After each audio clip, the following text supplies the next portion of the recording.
Okay, so now you already know how to make a game, a basic hobby. But how do you actually do game design? Well, for one, unless the spiral is, oh, you can also stop groups from existing by doing this.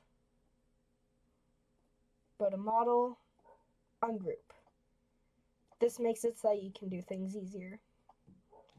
So now, let's make the spiral a little bit taller. We can do this by just placing red blocks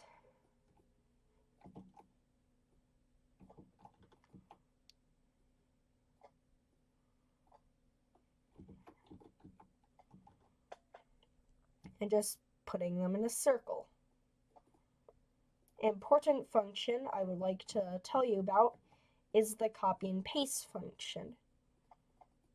If you want to make the same exact object without remaking it, go here. Either you can right click, copy, paste, and then move your object from there. You can do Control C, Control V, which is a faster, more efficient way of copying your parts. But if you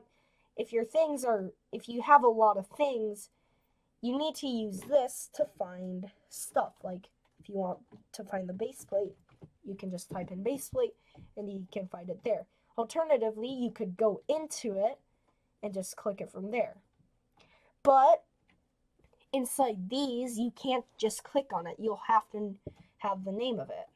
So, an important tool is using the rename again.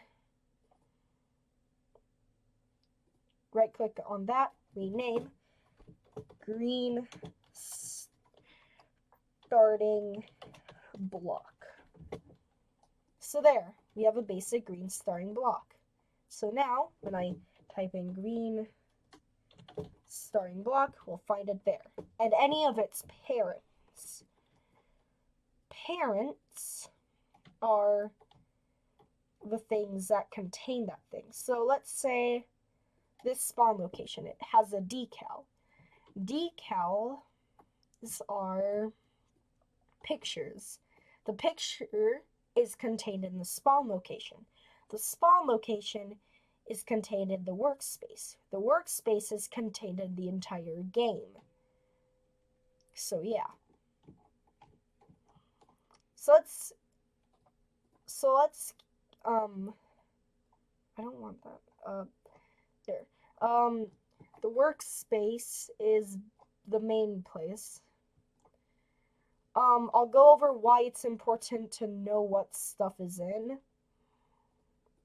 when we get into more scripting type stuff. And as we go even further high, we're gonna make it even farther. Making the jumps even harder to complete successfully. So now, we're at a far enough point. Now would be a good time to put a spawn point. Here, I would like to discuss the importance of knowing how to make spawn points fairly well.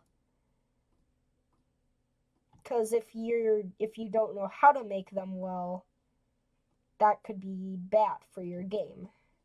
So let's go into this spawn location. There are a bunch of features, but we want to go down to teams. Allow team change on touch. I'll go over this when I discuss fighting games. Neutral. This is what I want to do.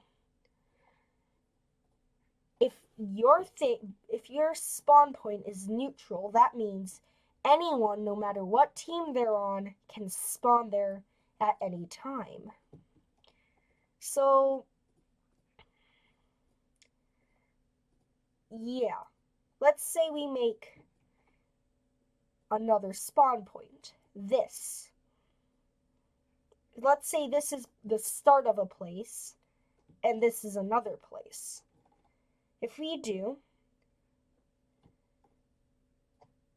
allow team change on touch and take it away from neutral, then, wait, it's not neutral. Wait, it is, that's fine. So if we touch it and we die, we'll be on a specific team. It's not responding. Are you okay? Dang it. Sometimes this can happen. So when we touch it, we'll respawn there or at the other one because they're on the same team. Wait, are they? Are they on the same team? Anyways, so let's say this, we set it to neutral. Or let's not set it to neutral.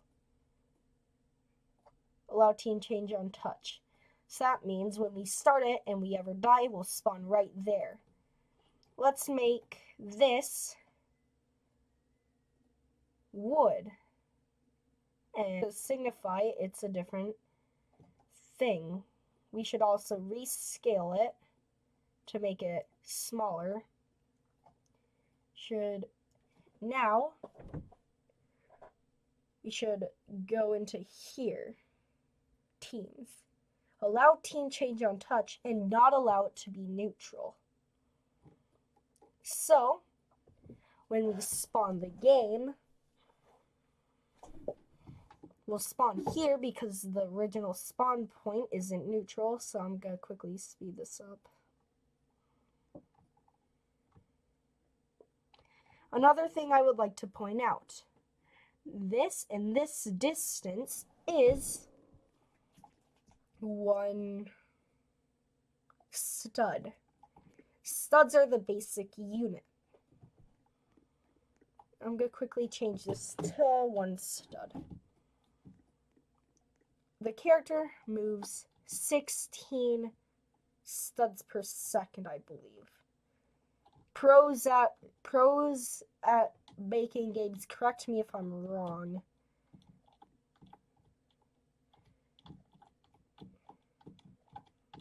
So if we complete all the jumps, we can go here. If we touch this and then fall off, we should spawn at there. Yep.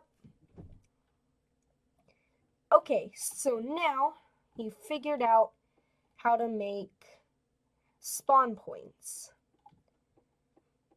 from place to place. You also figured out how to copy and paste. Now we're gonna get into the more technical stuff next video.